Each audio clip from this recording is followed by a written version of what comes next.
This is the new Mercedes SLK. Its big F1 style nose reminds you of Merck's new McLaren SLR supercar, and it's much more macho, sexy and low slung than the old model.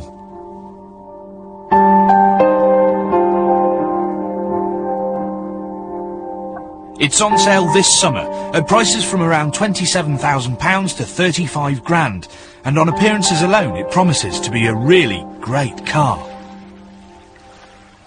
So is it? Well, just like the old SLK, the new one has an astonishingly clever roof. Now, I know that Renault and Peugeot both have super trick roof systems these days, but let's remind ourselves just how brilliant this one is. With just one press of this little button here, we convert from coupe to convertible in just 22 seconds. That's even quicker than the old car. And the best bit is, you don't even need to be in the car to do it. Nobody does the coupe to convertible transformation better than this. The new SLK folds the rear glass away more tidily, leaving more boot space. Room for another golf bag, as long as it hasn't got any golf clubs in it.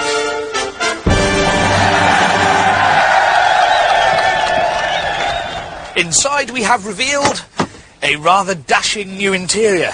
Now immediately you sort of figure out that it's bigger than the old one, and it just feels more roomy as you jump in. Lots of silvery bits. Well, every lorry driver's going to be having a good look at them as he drives past this summer in his crew cab.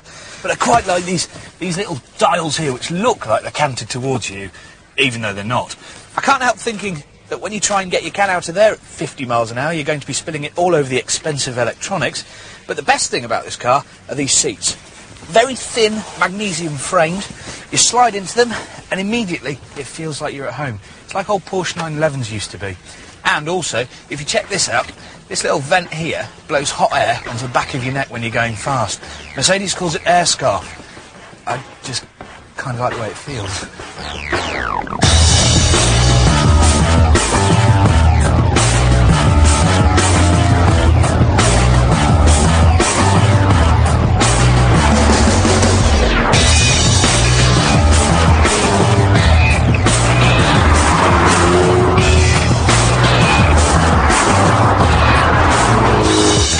Where the old SLK really fell short of its Porsche and BMW rivals was in the driving part of being a sports car. I mean, it was fine in 1996 when it was launched, but nowadays it just feels like it's got a lumpy ride, it's not fast enough, the steering's too slow. And it's enough to put me off recommending it to anybody. The thing is, this car is a complete revelation. It goes better, stops better, it actually feels like a sports car, like someone at Mercedes actually took a Boxster home for the weekend and figured out what made it good. There are engines to suit all tastes, from a 2-litre supercharged 4-pot through to a 360 brake horsepower AMG later in the year. This is the 3.5-litre SLK 350.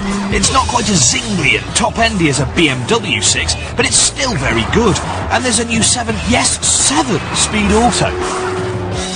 It might now be much more of a sports car, but like all modern Mercedes, you can't actually switch the traction control completely off. But that's going to bother people like Tiff enormously. But for those of us that aren't Le Mans drivers, it's actually probably a lot safer. You know, I could have been a racing driver if I'd have had the chance and some ability. The whole thing is much more fun now. If the last 10% of driving pleasure isn't your thing, then you no longer need a Porsche Boxster to get that thrill. You don't even need a BMW Z4.